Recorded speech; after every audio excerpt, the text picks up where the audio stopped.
Amén. Aleluya. Señor Jesús, qué alegría, qué gozo participar de la mesa del Señor. Oh Señor Jesús, esta mesa es la mesa de la unidad. Aquí en esta mesa está incluso todos los hijos de Dios en esta ciudad. Amén. Estos hacen parte de la familia de fe y que nosotros celebramos cada domingo porque eso nos ha dejado el Señor, que pudiéramos hacer en su memoria. Gracias, Señor, estamos haciendo esto fielmente cada domingo, que también es conocido como el Día del Señor. Quisiera aprovechar el tema para hablar acerca de la visión de la iglesia. Amén. Usted sabe, yo doy un ejemplo que creo que para mí fue muy clarito, pero puede ayudar a ustedes también. Por ejemplo, si Pablo quisiera enviar una carta para aquí es localidad de San Bernardo, ¿no? Enviar una carta para la iglesia en San Bernardo. Quisiera preguntar a cuál grupo él va a entregar esta carta.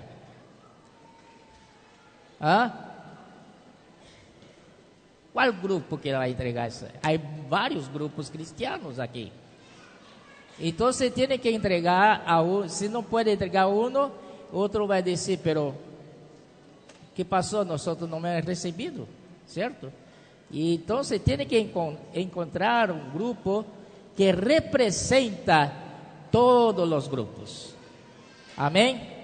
Por lo tanto, el Señor nos ha dado la visión de la iglesia, que en una localidad solo hay una iglesia y que incluimos todos los hijos en esta iglesia. ¿Cierto, hermano? Oh, Señor Jesús. Entonces, en el Antiguo Testamento vemos que en Deuteronomio capítulo 12, si hubiere tiempo, usted puede leer en sus casas. Allá dice que hay un lugar elegido por el Señor para poner su nombre. A este lugar iréis. También lleven sus ofrendas, ¿no? De bueyes, de novillos, de cereales, de todo tipo de ofrendas, llevar a este lugar. Y también el Señor añadió más: en el lugar que yo puse mi nombre. Esto en el Antiguo Testamento ya había este mandamiento del Señor. Entonces solo hay un lugar para llevar sus ofrendas en el Antiguo Testamento. En el Nuevo Testamento, ¿no?, tenemos la visión de que la iglesia no es basado en una doctrina. Amén. Por ejemplo, doctrina de bautismo, o sea, enseñanza de bautismo. Esta enseñanza es muy importante y nosotros practicamos el bautismo porque nos separa del mundo, demarca la posición que nosotros somos del Señor ahora, es un testimonio público. Pero la iglesia no es envasada sobre esta verdad. Es verdad bíblica, pero no es solamente basada en esta verdad. Amén. Y también iglesia no es basada en nombre de hombre. Por ejemplo, la iglesia de Lutero. Nosotros no somos de la iglesia de un hombre. Aquí la iglesia es del Señor Jesucristo y del Padre nuestro Señor, nuestro Dios. Amén. Entonces no por doctrina, no por verdad, pero es a la base de la unidad. Incluso también me gocé de un ejemplo que dice, vamos supor que hermano Chá tiene un terreno acá, ¿no? que es de él. Entonces yo voy allá y hermano Chia tuvo que viajar para China a negocio y quedó allá 3 semanas fuera de acá. Entonces yo voy a construir mi casa sobre su terreno. ¿Qué tal, hermano? ¿Puedo? Y hermano Chia cuando vuelve y vio, ¿qué está haciendo, hermano Andrés? Construiste una casa en mi terreno. Y yo le digo, no, hermano Chia, el fundamento está muy sólido. La fundación yo puse muy cimiento acá. No está sólido, hormigón, tal. Pero este terreno no me pertenece. Pertenece al hermano Chia. Amén. Eso quiere decir que Cristo es el fundamento.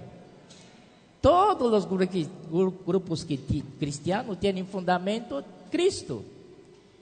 Pero el problema es terreno. ¿A dónde vamos a construir? ¿No? Ese es el problema.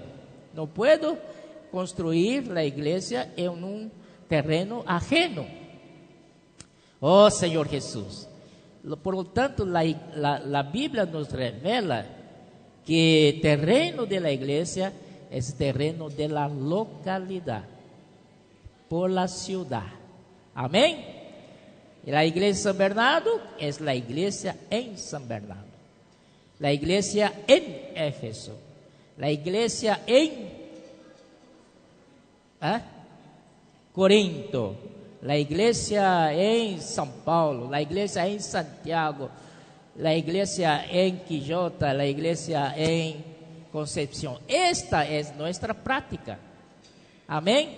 Entonces tú cuando hablas de la iglesia en tal localidad, tú estás incluyendo a todos los hijos de Dios, a todos los cristianos convertidos en esta ciudad. ¿Cierto? Ahora estoy en la base correcta. Ahora yo puedo edificar, puedo poner el fundamento que es Cristo sobre este terreno correcto. Entonces, si Pablo escribiera la carta hoy, escribí para este grupo que tiene esta visión, que incluye todos los hijos de Dios. Amén, hermano. Entonces, también nuestro corazón tiene que seguir esta visión. Nuestro corazón es abierto para recibir a todos los cristianos. No importa su trasfondo, no interesa, pero nosotros, si él es hijo de Dios, si es un cristiano, debemos recibirlo. Amén. Señor Jesús. Entonces, creo que es muy importante recordar otra vez esta visión de la iglesia. Claro que nosotros hemos ido afuera a contactar muchas congregaciones, muchos pastores, ¿no? Porque queremos incluir a todos. Hasta nosotros éramos muy orgullosos, soberbios. Hablamos que nosotros somos la iglesia, ¿no? Y nosotros les descalificamos a todos los cristianos. Pero en 1989, hermano Don sintió mal con eso, entonces hizo publicar periódico Árbol de la Vida. Creo que muchos nuevos no saben de la historia. Este periódico fue hecho para mostrar a toda la comunidad cristiana que nosotros nos arrepentimos y queremos solamente suplir vida para ellos. Amén. Esto fue una girada en la obra, ¿cierto? Antes todos los pastores nos veían como enemigos y literalmente eran enemigos, nos atacaban, decían que éramos secta, y eso desde Estados Unidos hubo una gran confusión allá y acá también. Pero Señor, a través del liderazgo del hermano, gracias Señor, nuestro corazón de arrepentimiento, nos hemos arrepentido de tratar los hijos de Dios así, y nosotros pasamos a abrir nuestro corazón para aceptar a todos. Amén. Y hoy, hermanos, las congregaciones están abiertas para nosotros. Amén. Entonces, hermano, esto fue algo que fue hecho en el pasado, que está dando fruto hoy. Sin embargo, nosotros tenemos, ¿no?, nuestra visión, que es la base de la unidad. Amén, hermanos. Entonces, aquí no queremos, no tenemos la gana de traer a la gente para acá. Nosotros tenemos solamente la gana de suplir vida para ellos, para que la vida del Señor en ellos pueda crecer también, y también sean vencedores, ¿por qué no? Y puedan reinar con nosotros en el reino. Aleluya. Pero la vida de la iglesia nosotros tenemos que preservar y aún aumentar. Amén. Señor Jesús. Y hoy en la palabra voy a hablar un poco sobre Filemón. Amén. Filemón. Señor Jesús, hemos cantado un himno sobre Filemón. Fue muy bueno, muy oportuno. Filemón, cuando habla de Filemón, recordamos de Onésimo. Cantamos sobre Onésimo, no Filemón. Y Onésimo, fue así la historia toda. ¿Tienen paciencia para que yo les conte? Quizás muchos ya saben, pero es bueno recordar otra vez. Pablo, en su trayectoria, en un comienzo, él fue separado, apartado por el Espíritu Santo, y a él y también Bernabé, para la obra que el Señor había les designado, ¿no? Y Pablo y Bernabé estaban en Antioquía, una iglesia que es levantada solo de gentiles, una iglesia gentil. Por la primera vez, una iglesia gentil fue levantada, porque hasta entonces eran solamente iglesias compuestas de judíos, ¿no? Pero la iglesia Antioquía no tenía nada de trasfondo judío. Entonces la iglesia era puramente el espíritu. No es como la iglesia en Jerusalén, que aunque es la iglesia, pero tenía mucho trasfondo religioso de judaísmo, y traen las cosas, las prácticas judaizantes para la iglesia, como circuncidar, como observar la ley de Moisés, que lo que ocurrió con los Gálatas trajo mucha pérdida para los Gálatas, mucho daño. Sin embargo, la iglesia de Antioquía, una iglesia limpia, formado de los gentiles. Y cuando Jerusalén supo que había levantado la iglesia de Antioquía, envió Bernabé para ver que lo que estaba pasando en Antioquía. Bernabé fue, pero cuando fue para allá, Bernabé se recordó de una persona. Esta persona estaba en Tarso, que era justamente Pablo.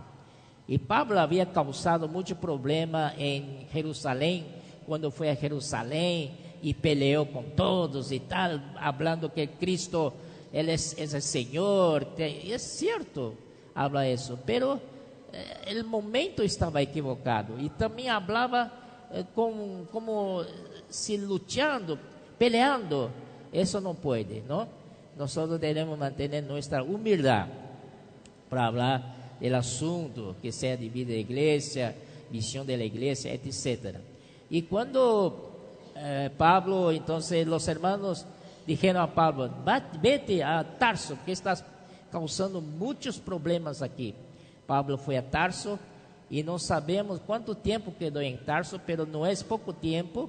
Y cuando Bernabé, sabe, quando ele chegou a Jerusalém, nadie queria recorrê-lo. nadie quería le dar abrigo. Entonces, solo Bernabé llevó a Pablo a su casa y cuidó de él. Entonces, cuando los hermanos decidieron enviar a Pablo para Tarsos, los de Jerusalén, Pablo fue y y quedó olvidado. Nadie más recordaba de Pablo. Entonces, cuando Bernabé salió de Jerusalén para Antioquía, se recordó de Pablo. Entonces, mira, Bernabé dio una vuelta grande, pasó en Tarso y lo llevó para Antioquía. Y entonces Bernabé ayudó a Pablo.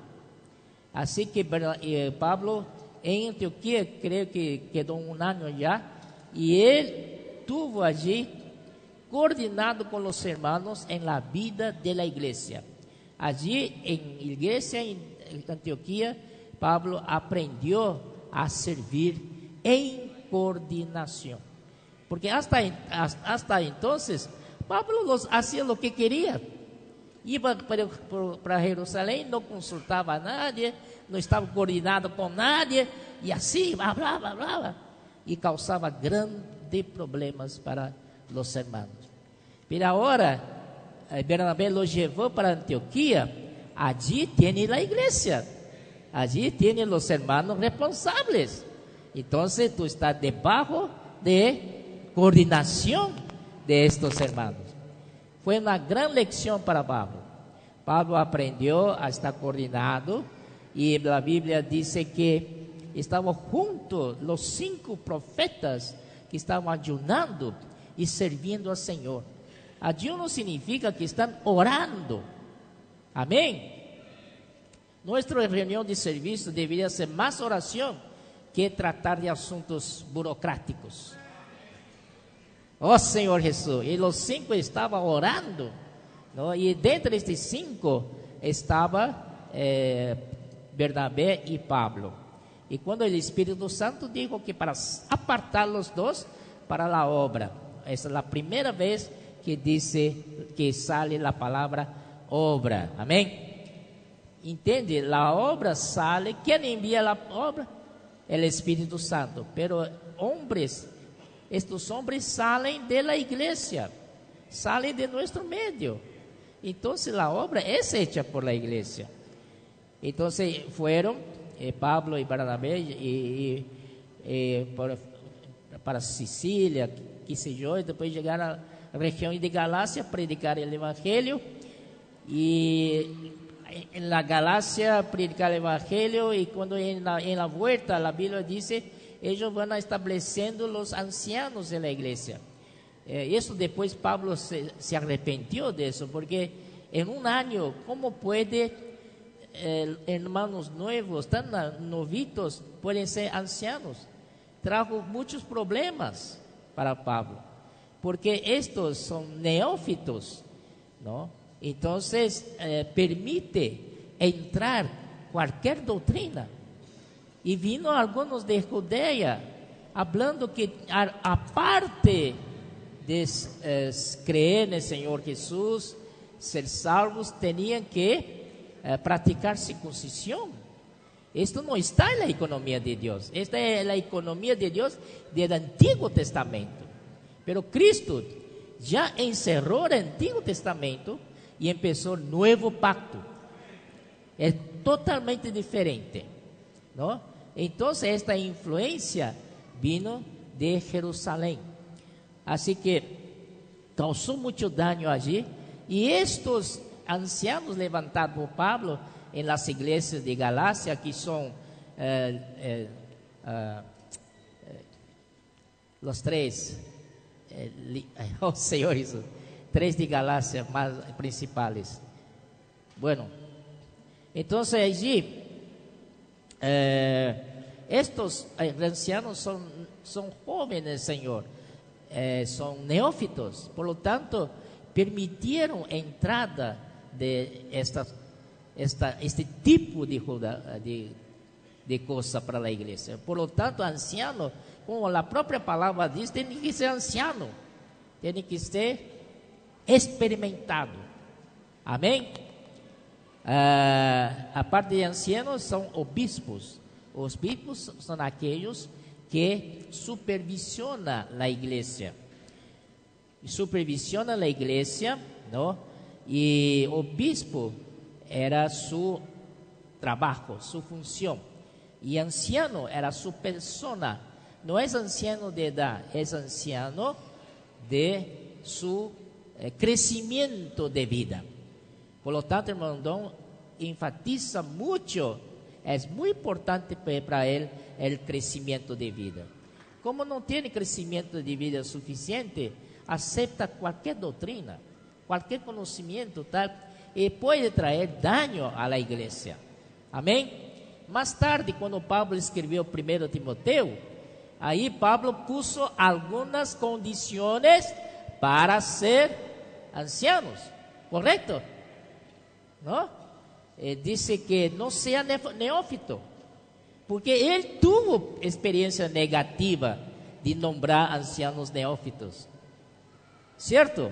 Entonces, ancianos tienen que ser esto, tienen que ser hospitalero, no, tienes que ser cordial, etc. Y también los diáconos siguieron la misma regla, la misma condición. Pero de toda manera, este problema que produjo en las iglesias de la Galacia, Pablo entonces fue a Jerusalén para tratar de ese problema, porque el origen de estos que hablaban diferentemente de Pablo, su fuente era Jerusalén. Entonces, si queremos tratar alguna cosa, tenemos que ir a la fuente, a la origen. Ellos fueron a Jerusalén, y en Jerusalén en aquel tiempo era Jacobo, ¿no? Jacobo, que era hermano principal de la iglesia en Jerusalén. Y Jacobo, él convocó una reunión de ancianos y apóstoles. Primero es apóstoles y ancianos. Y entonces, él fue bastante liberal, bastante democrático, ¿no? Abrir para la reunión de un asunto tan importante para todos. Y la iglesia de Jerusalén está lleno de judaizantes. Afuera los 12 apóstoles del Señor eran todos convertidos de judaísmo. Abrió para discusión. Mira, hermano, tanta discusión, ¿no? Para hablar de que sí, los gentiles tenían que practicar circuncisión o no. Entonces, usted sabe cómo que fue. La Biblia dice una gran discusión. Y no llegó a ninguna conclusión, porque uno defendía que sí, otro grupo defendía que no, y así peleaba. Pero gracias al Señor, que el Señor usó un hombre nesse momento. Pedro se puso de pie y habló que la carga que ni nuestros padres lograron llevar, ¿cómo podemos imponer esto sobre los gentiles? Amén. Entonces la palabra de Pedro en aquella ocasión fue de mucho peso, tanto que la Biblia dice que todos callaron.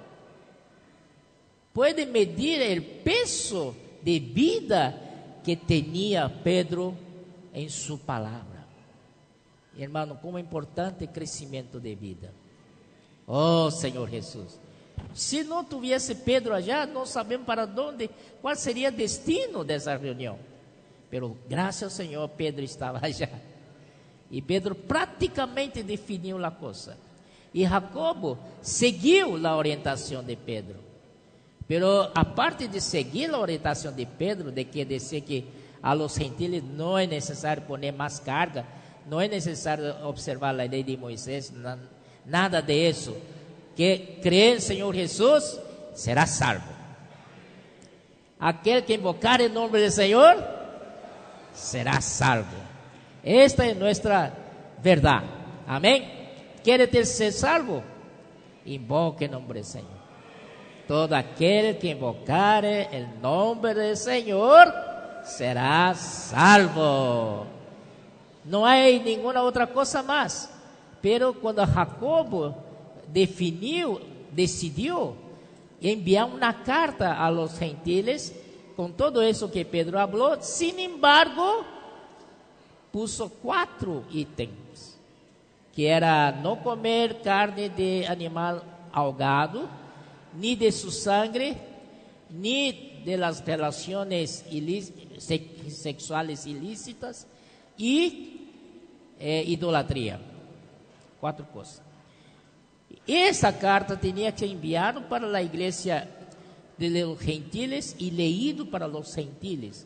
Y la iglesia que representaba a los gentiles en aquella época era justamente Antioquía. Eu queria acrescentar que em Antioquia, por la primera vez, los discípulos fueron llamados de cristianos. Hubo una obra del Espíritu allá. Todos estaban felices, alegres. E incluso Antioquia llegó a ser el centro de obra de Pablo y Bernabé. Oh Señor Jesús. Entonces llegaron allá y como desconfiaba que Pablo y Bernabé iban a leer esta carta a los gentiles, enviaron entonces Silas y Judas, que son hermanos muy importantes de la iglesia de Jerusalén, para ir juntos, para que ellos, los dos de Jerusalén, leyesen la carta a los gentiles en la iglesia en Antioquía. Esto fue hecho, ¿no? Entonces ellos leyeron la carta y todos quedaron contentos y tal. Y ahí ¿qué pasó? Judas volvió para Jerusalén. Por supuesto, terminó su comisión. Entonces volvió para Jerusalén. Sin embargo, Silas quiso quedarse ahí en Antioquía, porque él vio la situación del Espíritu comandando todo, el vivir del Espíritu, la novedad, amén, que tenía la esfera de la iglesia Antioquía era cautivante. Oh Señor Jesús, a tal punto que Silas decidió quedarse. Amén, hermanos. Esto es tremendo, que nuestra iglesia sea así, lleno de entusiasmo, lleno de inclusión, lleno de excelencia. La gente viene a ver, quiero quedarme acá. Y Silas no era cualquier hermano. Silas era un hermano importante en Jerusalén. Entonces esta decisión de Silas debe haber sorprendido a muchos. Oh Señor Jesús. Ahí Pablo dijo a Bernabé que sería bueno volver otra vez a donde ellos pasaron por las iglesias y visitar a los hermanos para ver cómo están. Ahí Bernabé concordó con Pablo, sí, tenemos que ir a visitar a los hermanos, pero quiero llevar Juan Marcos. Ahí Pablo dijo, no puede. Este joven no sirve para nada. Porque en nuestro primer viaje, él desistió en la mitad del camino. No soportó las tribulaciones por causa de la obra. Así que nos abandonó y se fue para casa. Este joven no sirve más. Pero Bernabé tenía corazón de perfeccionar a los jóvenes. Amados hermanos, no es porque jóvenes equivocan una vez y vamos a echarlo fuera. Amén. Tenemos que dar oportunidad para que él se arrepintiera, volver otra vez a servir al Señor. Oh Señor Jesús. Pero Pablo estaba resoluto en no llevar Juan Marcos. Y Bernabé estaba resoluto en llevar Juan Marcos. ¿Qué pasó? Tuvo gran discusión entre ellos, al tal punto que se apartaron. Bueno, se apartaron. Así que Bernabé llevó a Juan Marcos y fueron a Chipre. Y Pablo llevó Silas, que estaba en Antioquía, para su segundo viaje. Y yo quiero poner una cosa, esta es mi inferencia, no sé si es correcto. Esta segunda viaje de Pablo fue tan exitosa, totalmente en el espíritu, por causa que Pablo tenía un cooperador llamado Silas. No sé si estoy equivocado, pero me da impresión así, porque cuando está con Silas, hay espíritu operando. Silas ayudó a Pablo a vivir en el espíritu, a andar en el espíritu. Si ustedes fueren cooperador de algún hermano, ¿no? Usted tiene que llevar el espíritu. No dejar caer en la mente, siempre el espíritu, siempre orando, siempre, ¿no? Uno con el Señor. Así que yo digo que esta viaje fue exitosa porque Silas ayudó mucho a Pablo para estar en el espíritu. Es verdad, porque cuando ellos quisieron ir para Asia, el Espíritu Santo lo impidió. El Espíritu Santo, no fue hombre ninguno. No es, la Biblia no dice que había problemas allá y no fueron y pidieron viaje. La Biblia dice el Espíritu Santo los impidió. Entonces ellos querían ir para norte, que era Bitinia. Otra vez el Espíritu de Jesús no le permitió. ¿Cuál es la diferencia? El Espíritu Santo es Dios triunfo, es aquel que en las circunstancias externas nos ayuda. Y el Espíritu de Jesús es el Espíritu que está adentro nuestro. Y Jesús significa nombre del Señor. Cuando Él pasó, vivía en la tierra, su nombre era Jesús. Y no era una vida fácil. Cuando habla de Jesús, tú tienes que asociarse con los sufrimientos de Jesús. Amén. En Hebreos habla que siendo hijo, Él aprendió la obediencia por las cosas que sufrió. Amén. Entonces no hay caso, no hay atajo.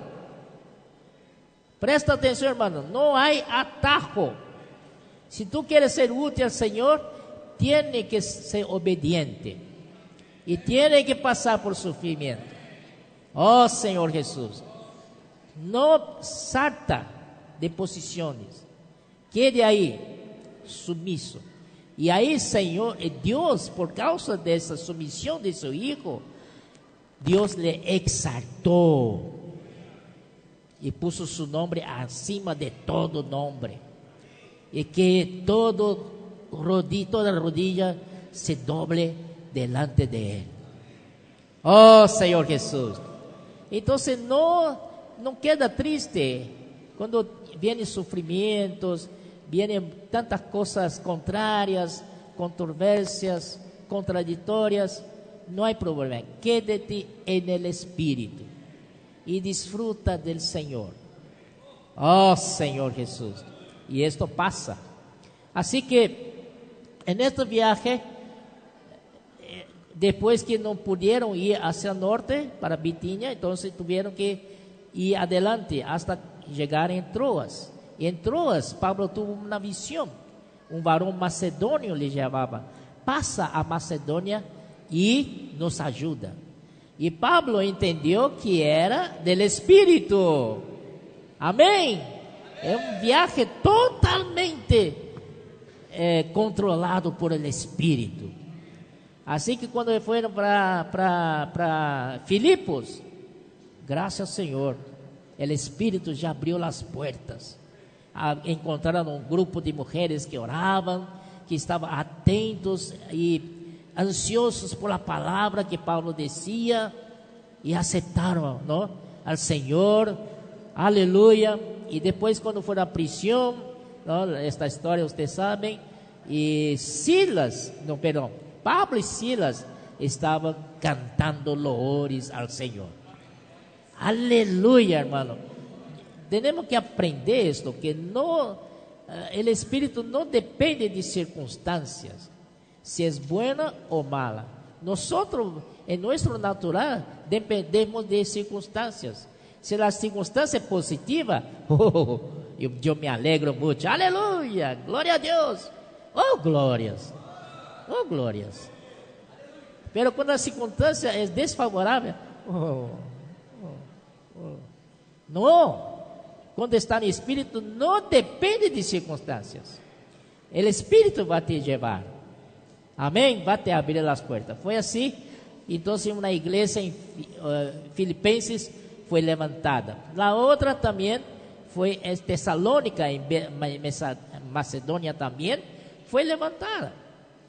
Entonces fue un viaje muy exitoso, porque fue hecho en el Espíritu.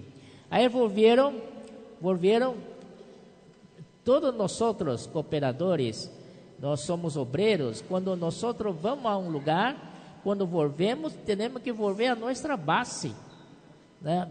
Em meu caso, minha base é São Paulo, a igreja de São Paulo que me recomendou a este viaje, não? E caso de Amir, tem que ir a Foz, que era sua base. Então, Pablo tinha sua base também, que era Antioquia. Amém? Oh, Senhor Jesus. Pero en el fin del segundo viaje, Pablo debería ir para Antioquía, volver a Antioquía, ¿no? Antes de llegar a Antioquía, se desvió y subió a Jerusalén.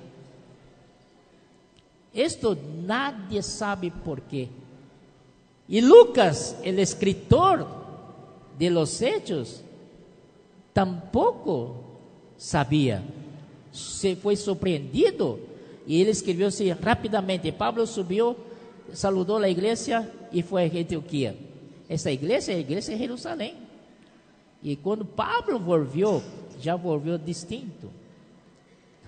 Oh, Senhor Jesus. Aí o terceiro viagem. Vocês notaram que no terceiro viagem Silas não estava com Pablo? E Pablo foi solo assim, com um cooperador de seu nível, solo ele. E mais alguns que lhe acompanhavam. Lucas estava com ele, não sei quanto mais que estava com ele, solo. Pero Silas, que era tão importante, não estava com ele. Creio que minha inferência outra vez pode estar equivocado. Quando Silas viu este cambio em Pablo, Silas disse: não vou contigo. Pode ser. Assim que no terceiro viagem, Silas não foi com Pablo. E teve um grande prejuízo, não?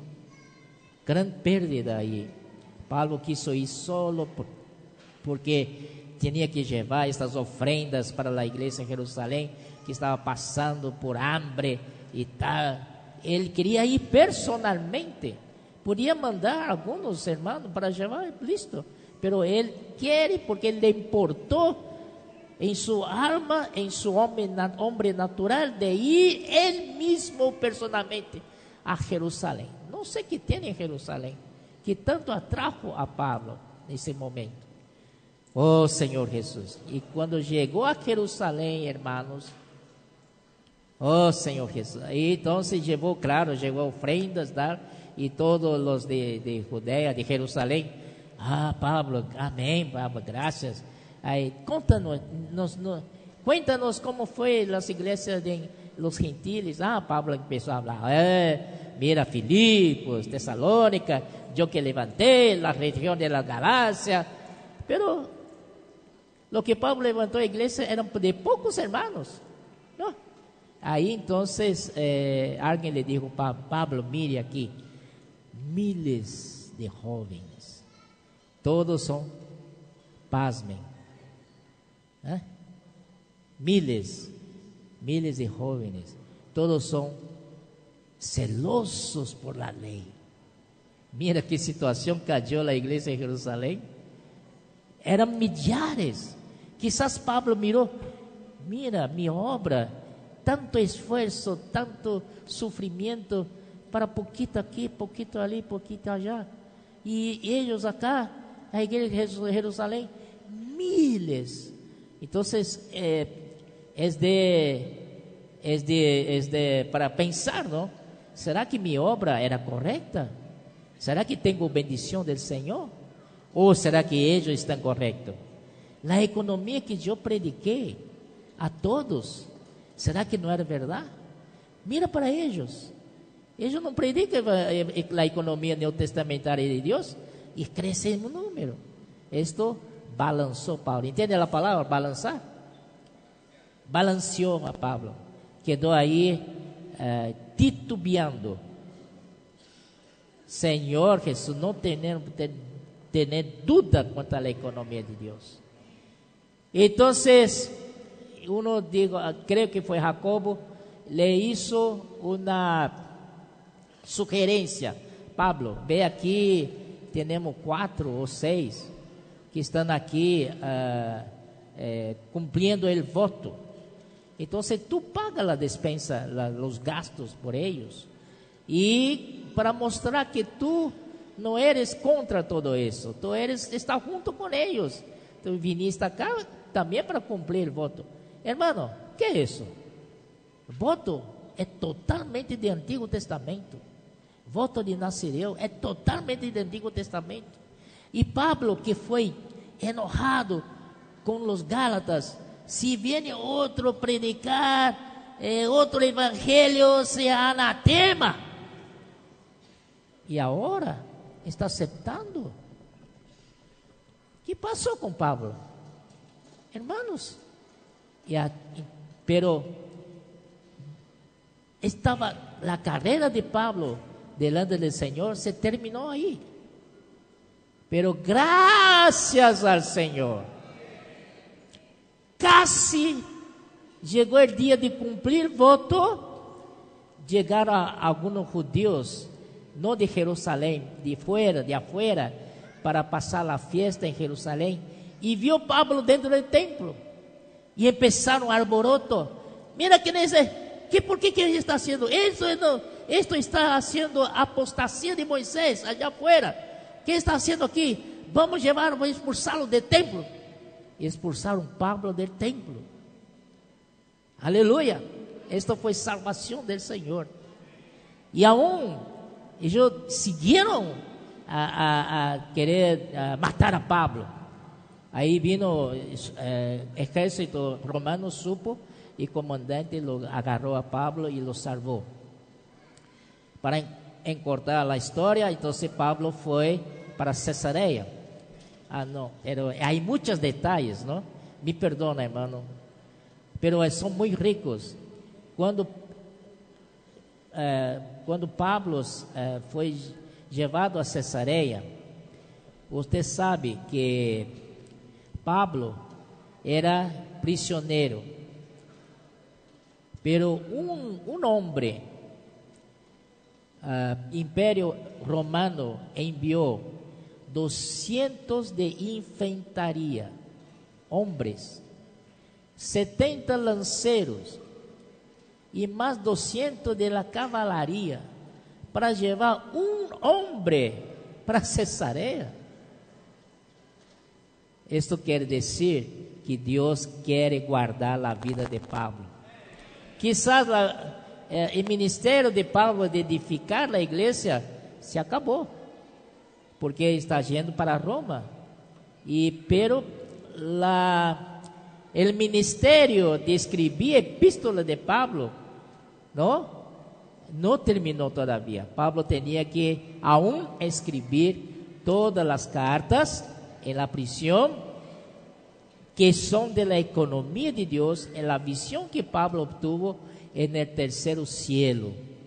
Oh Señor Jesús. Así fue, hermano. Entonces, cuando él fue en Cesarea, y en Cesarea los gobernadores, los reyes, quisieron sobornarlo para que fuera suelto y nada más. Pero Pablo fue firme. Yo quiero ser juzgado por César. Y Pablo, como era ciudadano romano, tenía derecho, sí, de ser juzgado en Roma. Eso sorprendió a los gobernadores, a los jefes que están allí, que ellos compraron, gastaron mucho dinero para conseguir ciudadanía romana. Y Pablo tenía esa ciudadanía por derecho de nacimiento. Aleluya, esta es obra de Dios, ¿no? Así que Pablo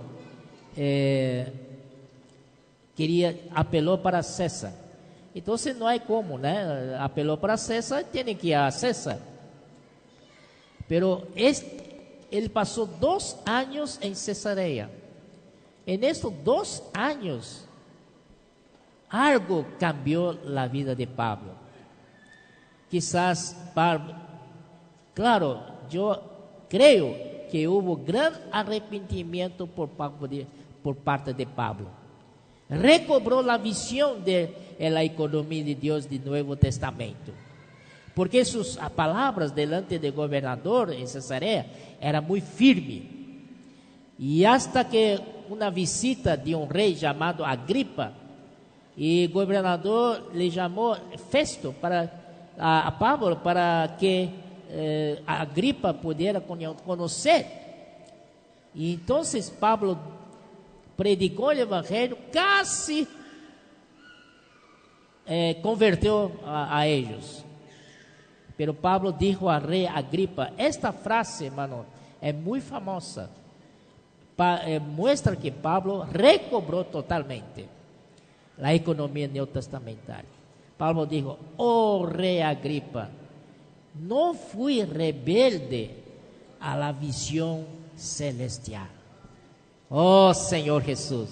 Entonces nos vemos que Pablo recobró, ¿no?, la visión celestial que Dios le mostró en el tercer cielo, que era sobre la economía neotestamento de Dios.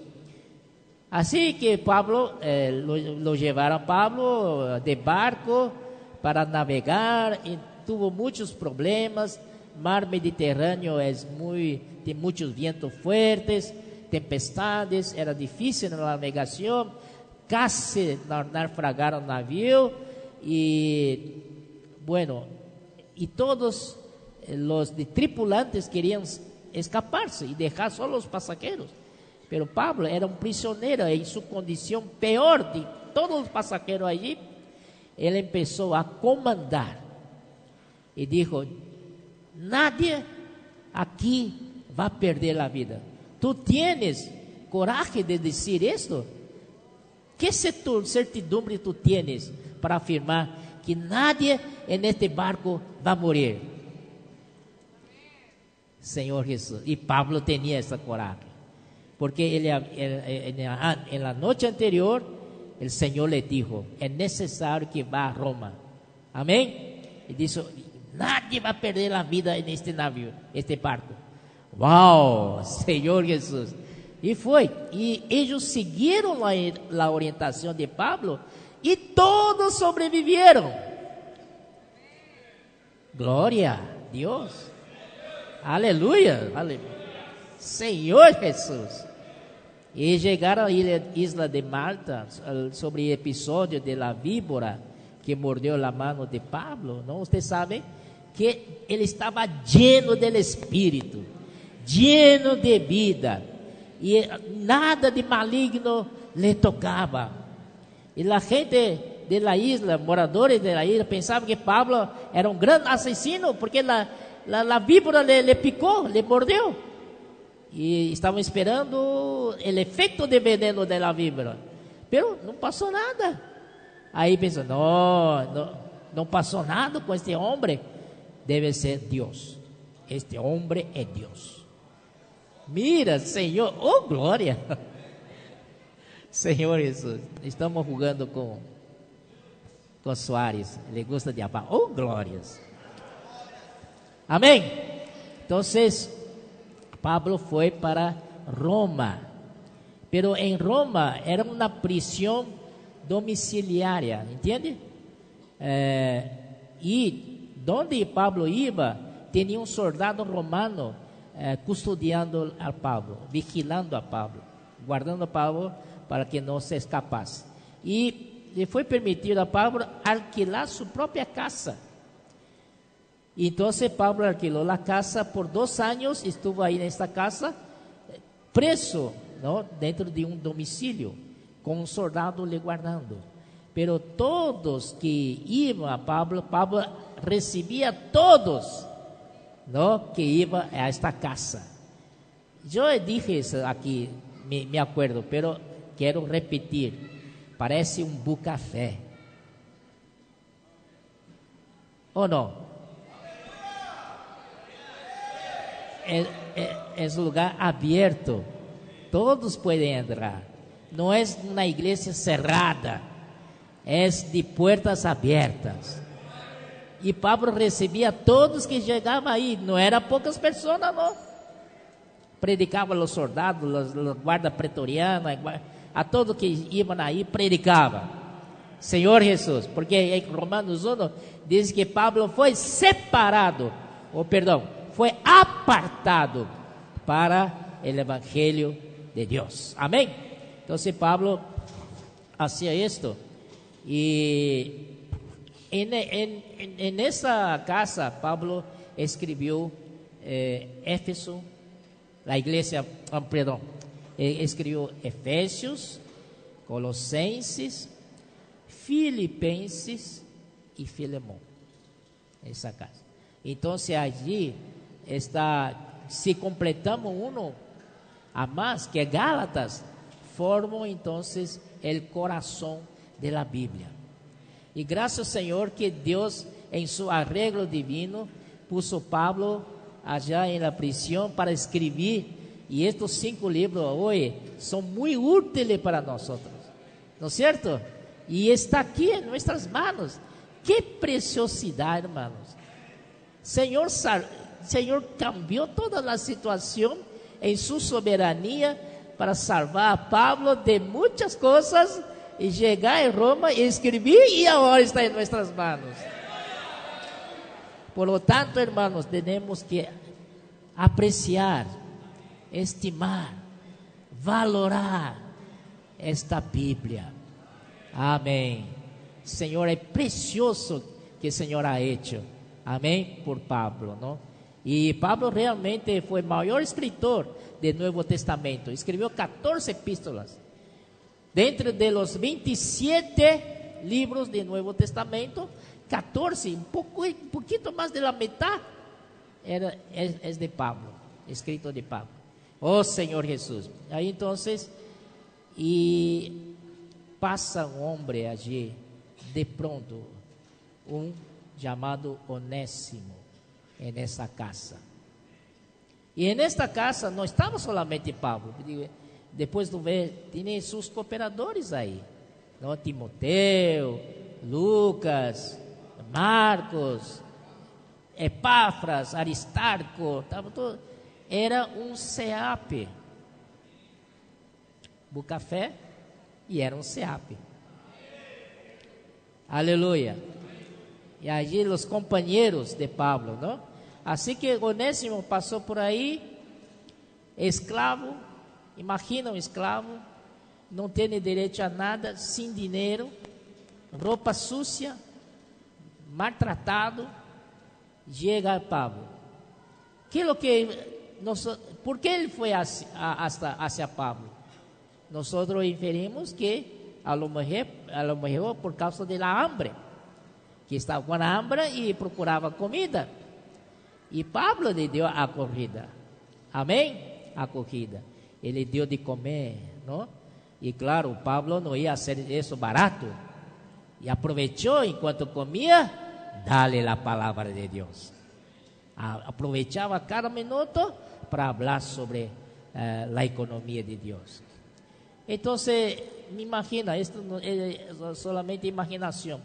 Esta persona sale, quizás no quiere escuchar más de la palabra de Pablo y no vuelve más. mas cierto día con hambre vuelve otra vez. Y Pablo le habla otra vez. Y así con idas y venidas, al final Pablo le invitó, que creo que foi Pablo que le invitó para estar junto, morando aí com Pablo.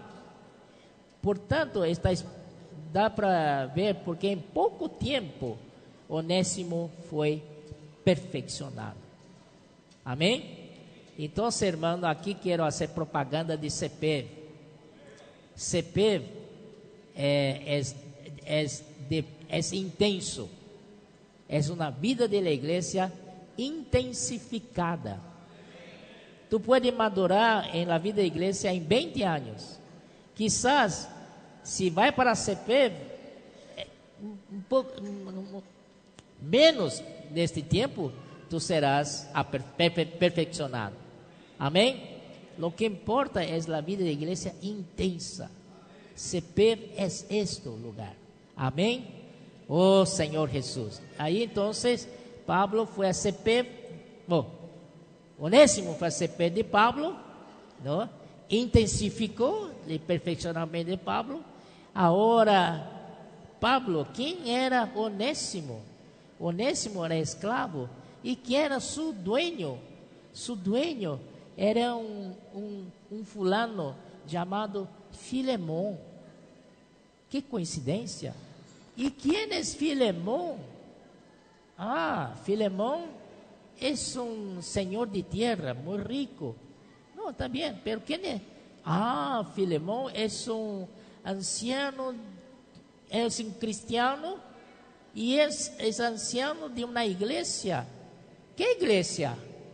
Colossos. ¿Qué es? ¿No? Surpreendente eso, ¿no? Entonces, y vamos a ver entonces carta a Filemón.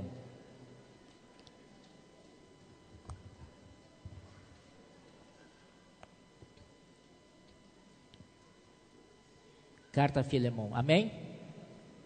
Versículo 1 diz: Pablo, prisioneiro de Cristo Jesús, y hermano Timoteo, al amado Filemón, colaborador nuestro, a la amada hermana Apia, y a Arquipo, nuestro compañero de milicia, y a la iglesia que está en tu casa.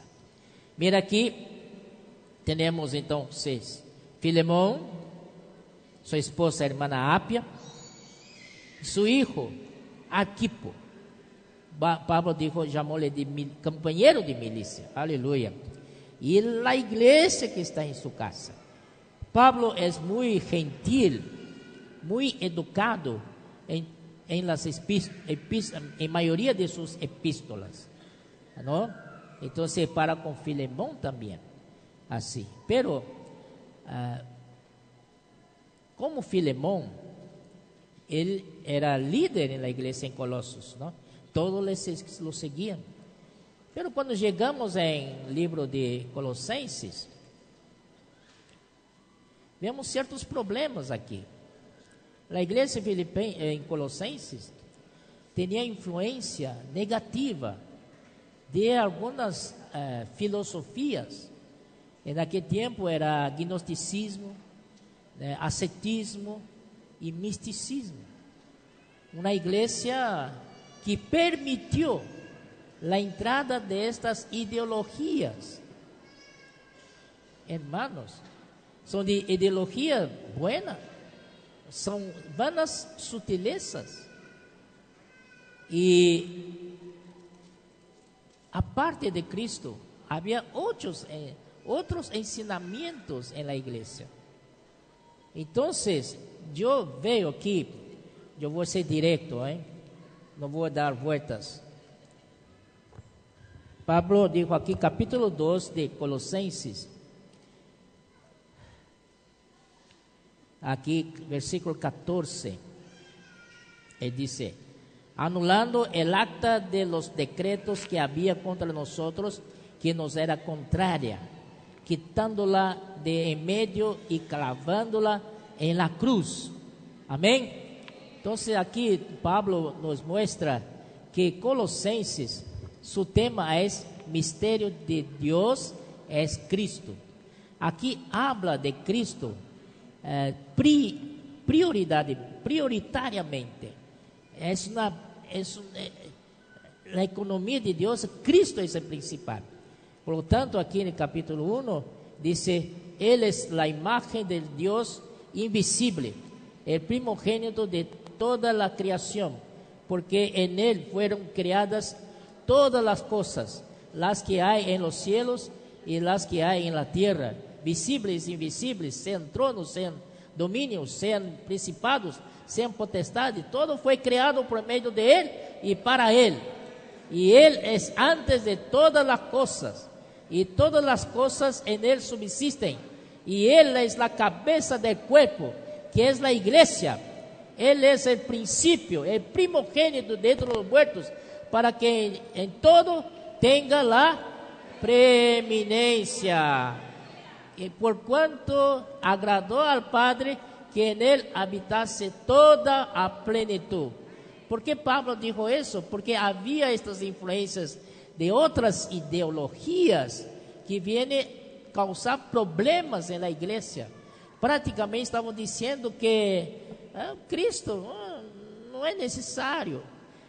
Están anulando la obra de Cristo. Por lo tanto, Pablo vuelve a repetir y recalcar que Cristo es todo. Cristo es Dios. Y Cristo también es criatura. Él es Dios, Él es hombre también. Para dejar la verdad bien clarito. Por causa de la influencia negativa de estas filosofías vanas. Amén, hermano. ¿Está entendendo, no?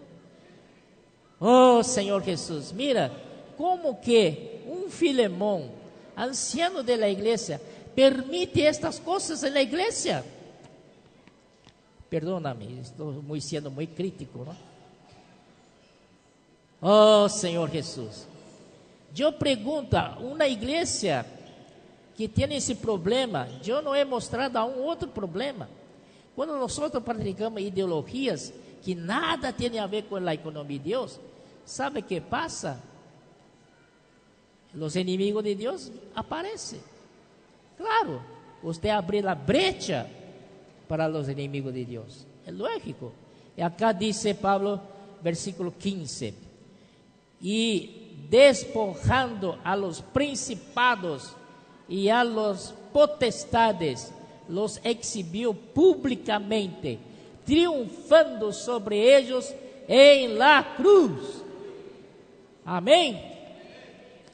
Amados hermanos, nosotros si fallamos en cuidar de la iglesia, si salimos un poquito de la línea de la economía de Dios, estamos expuestos a estas vulnerabilidades.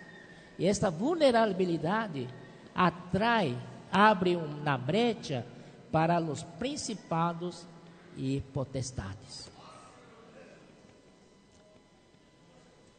Em 12 epístolas, tanto em Efésios como em Colossenses, Pablo habla de principados e potestades. E estes são ángeles caídos, não são ángeles comuns, pero são principados. Principado significa um reino de príncipes. Eles, potestade significa que eles têm autoridade. Não são qualquer um. Oh, Senhor Jesus, parece que não é nada, não é uma enseñança rara aí, tal. Aceptamos. Oh, mira, irmão, atrai os principados e potestades. Oh, Señor Jesús. Entonces esta cosa estaba en la iglesia de Colosos. ¿Y quién era el presbítero de Colosos? Filemón. Quizás, claro que estas cosas, teniendo en la iglesia, yo pregunto, ¿va a haber amor? ¿Tienen amor? ¿Tienen amor? Amor viene de la parte de Dios. Puede haber, pero no muy expresivo, ¿cierto? Porque amor viene de la vida de Dios. Señor Jesús. Entonces, hermano, en esta condición, quizás Pablo había ya dicho a Filemón para que recibiera a Onésimo. Pero como ellos no tienen amor, no están fundamentados en la economía de Dios, es muy posible que Filemón rechazó esta propuesta de recibir Onésimo. Y no solo Filemón rechazó, como la iglesia de Colosas debía haber rechazado. ¿Qué va a hacer eso? Ese es un esclavo que huyó y me robó, llevó mucha cosa mía. ¿Qué vamos a recibir otra vez? No, esta es igual a experiencia de Juan Marcos. Pablo não queria receber, agora Filemón não quer receber, ¿no? Entonces, quizás uma vez, 2 vezes, não quiso, porque não tinha amor, não tinha experiência, ¿no? Assim que não aceitou, e por fim, Pablo tuvo que escrever uma carta, como um ultimato. Vocês leram o conteúdo da carta?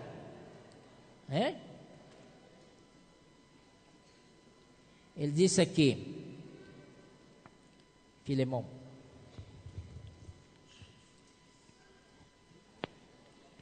doy gracias a mi Dios, haciendo siempre memoria de ti en mis oraciones, porque oigo del amor que da fe que tienes hacia el Señor Jesús y como con todos los santos, para la participación de tu fe sea eficaz en el conocimiento de todo el bien, pues tenemos gran gozo y consolación de amor, porque por ti, hermano, han sido confortados los corazones de los santos. Por lo tanto, aunque tengo mucha libertad en Cristo para mandarle lo que conviene, Pablo podría utilizar de su autoridad apostólica y mandar por orden que Filemón recibiera a Onésimo. Pero Pablo sabe que esto no resulta. Así que versículo 8 o versículo 9 dice: más bien te ruego por amor. Amor es más fuerte. Amén. Siendo como yo, Pablo, y ya anciano, y ahora, además, prisionero de Jesucristo, te ruego por mi hijo Onésimo, a quien engendré en mis prisiones, el cual en otro tiempo te fue inútil, pero ahora a ti y a mí nos es útil, el cual vuelvo a enviarte. Tú pues recíbele como a mí mismo.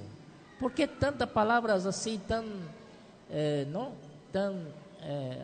fuertes?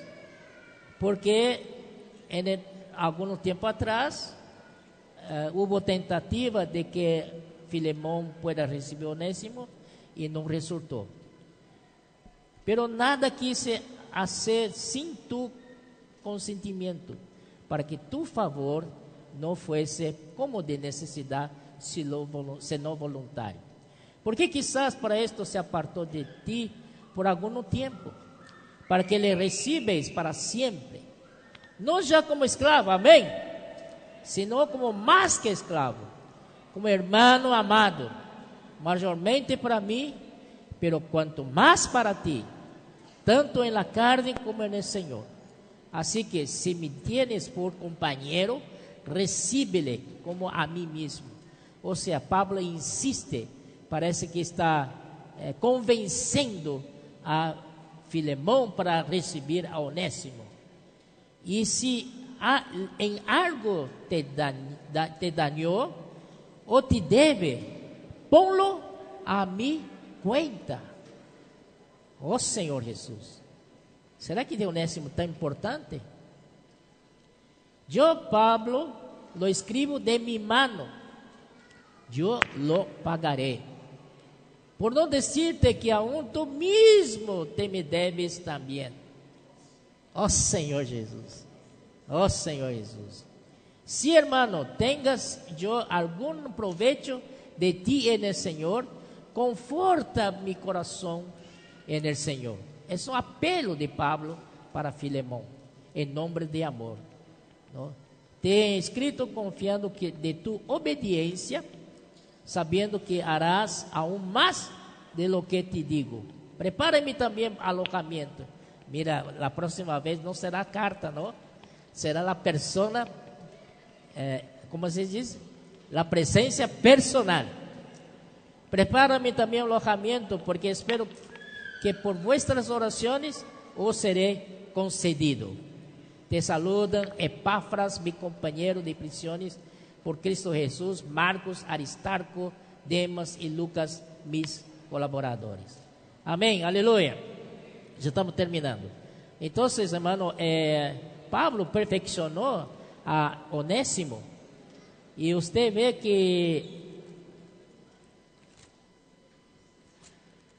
que aquí, en el capítulo 4 de Colossenses, ¿no? Pablo mencionó Onésimo. Colossenses 4:8. El cual he enviado a vosotros para esto mismo, para que conozca lo que a vosotros se refiere y conforte vuestros corazones. Con Onésimo, amado y fiel hermano, que es uno de vosotros. Todo lo que acá pasa, os lo harán saber. Pablo entonces envía a Tíquico, pero junto con Tíquico, Onésimo. Y dice aquí, todo lo que acá pasa, os lo harán saber. O sea, cuando é enviado por Pablo, son representantes de Pablo, son apóstoles, amén. Ellos hablan en el nombre de Pablo. Y Onésimo fue incluido como apóstolo, como un cooperador. Aleluya. ¿Para dónde? Justo para Colosos, que donde Onésimo era. Señor Jesús. Entonces, ¿no? Aquí nos muestra que Onésimo fue entonces perfeccionado para ser obrero, cooperador y apóstol. Amén. Quiero decir una cosa, hermano. Nosotros, a ejemplo, hermano Don siempre habló de eso, que nuestro cuidado con los hermanos es un cuidado amoroso. Amén. Y dio a entender que nosotros debemos de cuidar uno a uno. Por eso tenemos grupo familiar de cuidado y multiplicación. Nosotros no hacemos, lo que están con nosotros, cada uno tiene que ser perfeccionado, tiene que ser acogido, tiene que ser bien cuidado, bien pastoreado. Amén. Entonces, hay un cuadro, ¿no, Valdir? Cuadro en un hotel que nosotros quedamos otra vez con Manodón, y lugar de casino tenía en la pared una figura, y esta retrataba Venecia de Italia, ¿no? Donde hay agua allí, y mostraba dos barcos.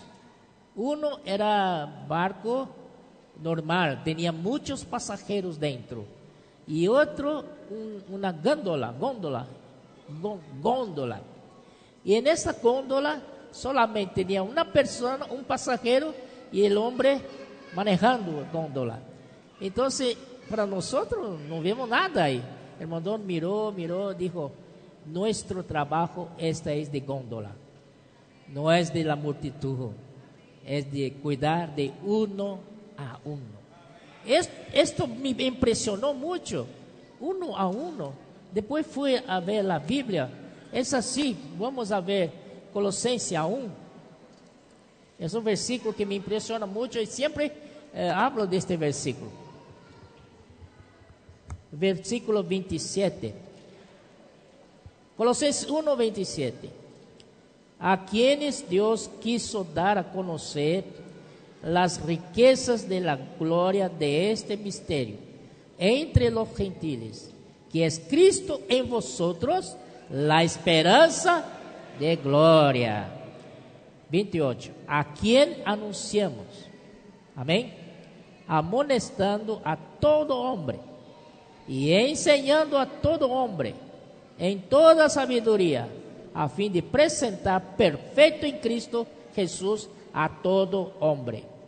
Lo que me llamaba a atención aquí no es a todos los hombres, acá dice a todo hombre, el hombre inteiro, é usted inteiro, yo inteiro, não é la cantidad, e sim la calidad. É tremendo isso. Pablo, que quizás no começo de seu ministério, para ele a quantidade era importante. Oh, Jerusalém tem miles, não?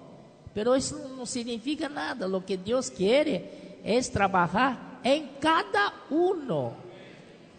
Não é quantidade, é a qualidade. É todo homem.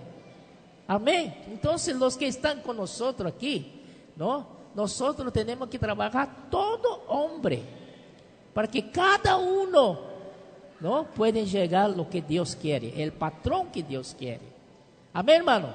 Assim, quando cuidamos de outros, não somos, se somos comerciantes, não trabalhamos por maior, trabalhamos por menor. Amém? Claro, eu creio que se formos fieles a cuidar de uno a uno, Deus vai nos bendecir. ¿Por qué no? Porque si nosotros acá, uno de cada uno de nosotros, cuidar de otro, ¿no? La iglesia multiplica en un año. Dobla el número en un año, ¿no es? Entonces, hermano, esta carga es fuerte. Oh, Senhor Jesus, vamos cuidar de todos. Se a uno ha fallado, vamos dar oportunidade para que ele se arrependa e volva outra vez. Não deixá-lo botado. Vamos reaproveitá-lo. Amém? Vamos dar. De pronto, encontramos um Onésimo. Senhor Jesus. Que tal, hermano? Esta é a carga que queria compartilhar com vocês.